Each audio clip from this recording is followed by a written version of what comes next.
Today is Sunday night. I decided to run sa CDC Clark.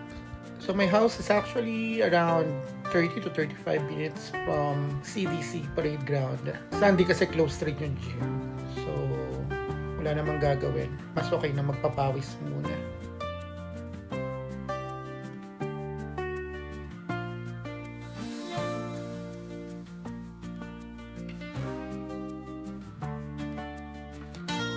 Since this is also my first attempt, technically, to come up with a decent video for the vlog that I'm starting, I decided na record tong pagpunta ko sa Clark today.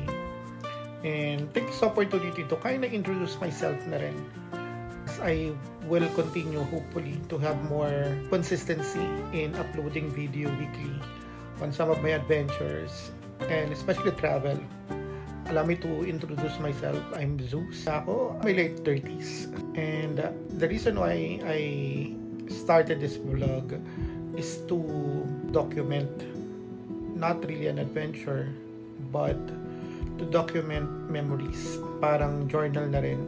I am originally from Quezon City, pero nandito na ako sa Pampanga, nakatira for more than 8 years.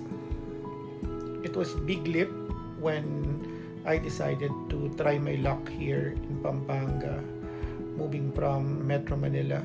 Mas nagustuhan ko rin eventually yung lifestyle dito kasi it's a city pero at the same time may provincial feels pa rin. Nung hindi ka masyadong tarag sa buhay, kumbaga. I'm happy and contented on what I have, and hopefully sa mga susunod na videos na i-upload ko, inspirational din siya sa iba. So, yung nakikita nyo nga pala ngayon, ito yung friendship na tinatawag, or also known as Korean Town. Obviously, because there are a lot of Korean establishment, with restaurant, spa, bar, and restaurant. So, as I mentioned, sabi ko nga kanina, mga 30 to 40 minutes away ako from CDC Parade Ground. Ito rin talaga madalas pinupuntahan ng mga tao kapag weekend, kapag kumbaga sa kung taga Metro Manila and you're familiar with Quezon City Circle or UP, it's very similar yung feel and yung vibe ng CDC Parade Ground. Medyo traffic yan pag ganitong rush hour, weekend ng gabi sa area na to.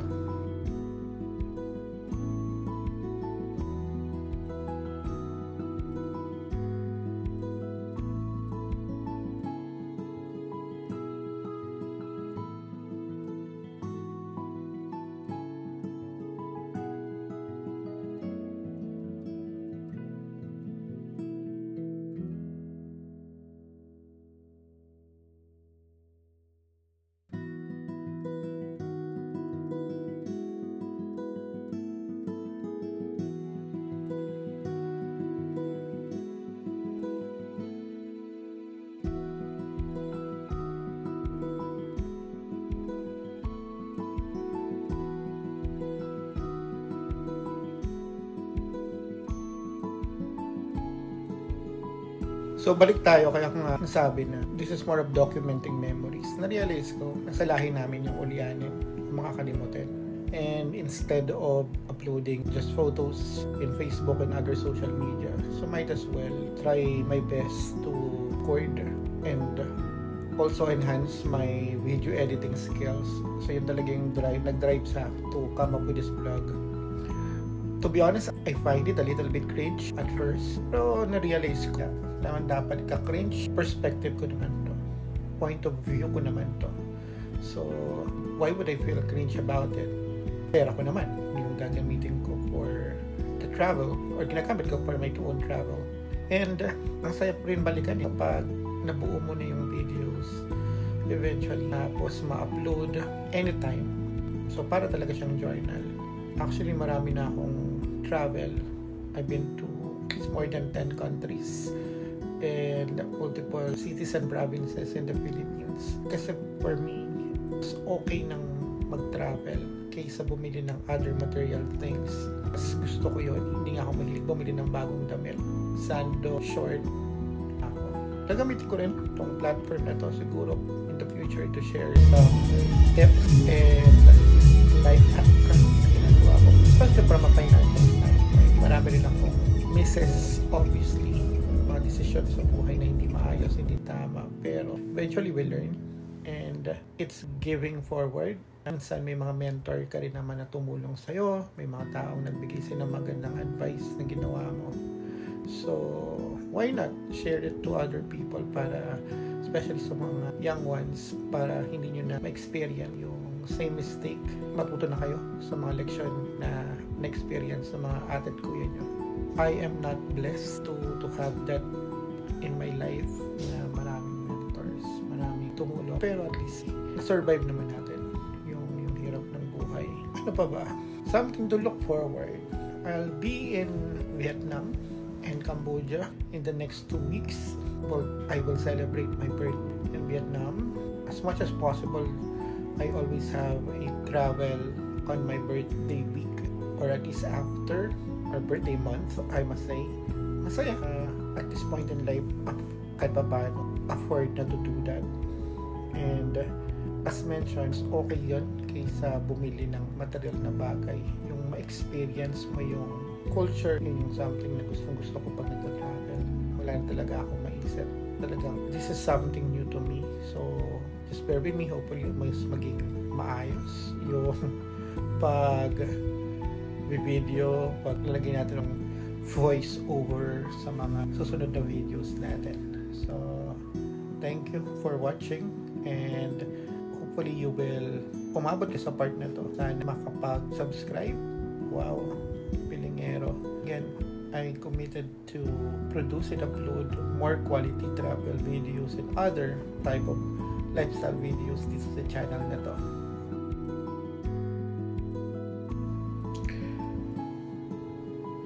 Yung Clark, technically, hindi siya part ng Angeles City, or very similar siya sa SBMA.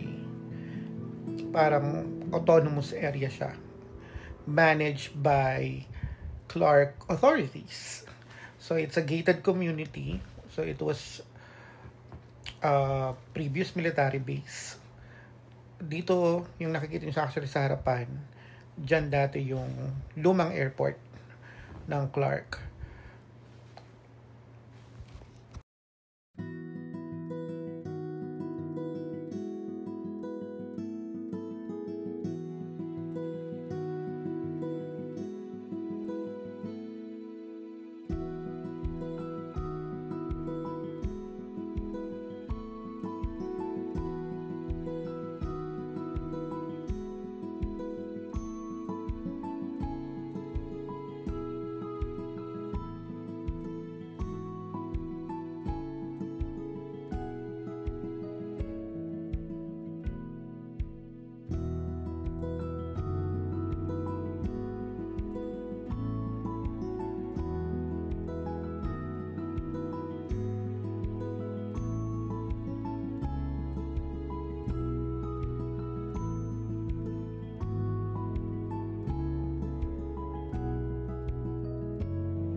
Isa yan sa pinakamahirap dito sa CDC, maghanap ng. So, I originally planned na mag-park sa Tom and Tom's coffee shop, kasi minsan, madalas naman merong available parking area na to. Pero, for some reason, ngayon walang parking. So, hanap tayo. So, I think that's part of life. So, you really have to have a plan B. Kung hindi pwede sa isang bagay, either you wait indefinitely ka sigurado, or gawin mo na lang ng paraan. May effort, pero kailangan para hindi ka ma-stuck sa isang lugar, kasi hindi naman para sa iyo yun. So, ayun nga yung masashare ko. I think that's the same reason why I moved here in Pampanga. I was on my 30th birthday, I think, or 30, I think. I considered it quarter life crisis. I started early, working around 15 years old. Nagtatrabaho na ako, and I really worked very hard, and I'm proud to share that I was working student. I sent myself to school, and I don't want to call myself breadwinner because napaka self-proclaimed naman nun, but in my early 20s naman talaga, and then until now I support my parents who are both old na. ako sa magkakapatid. And going back, so yun nga, nung 30 na ako, I had my quarter life crisis. I felt like na I've been working for so long and I need to prioritize myself. I need to think about my own self. And I feel like mas mag-grow ako kung wala ako, kung hindi ako accessible.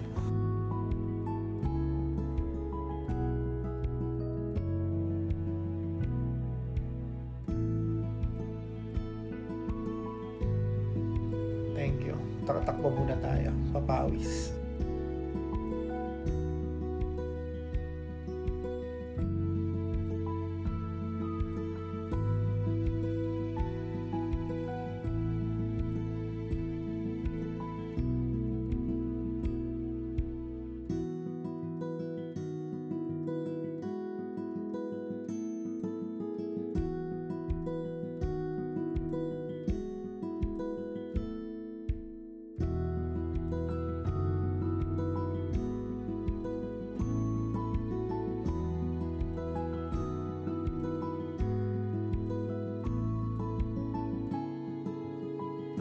Kung hindi ako accessible sa family ko kaagad, ayoko naman maging OFW or magtrabaho abroad.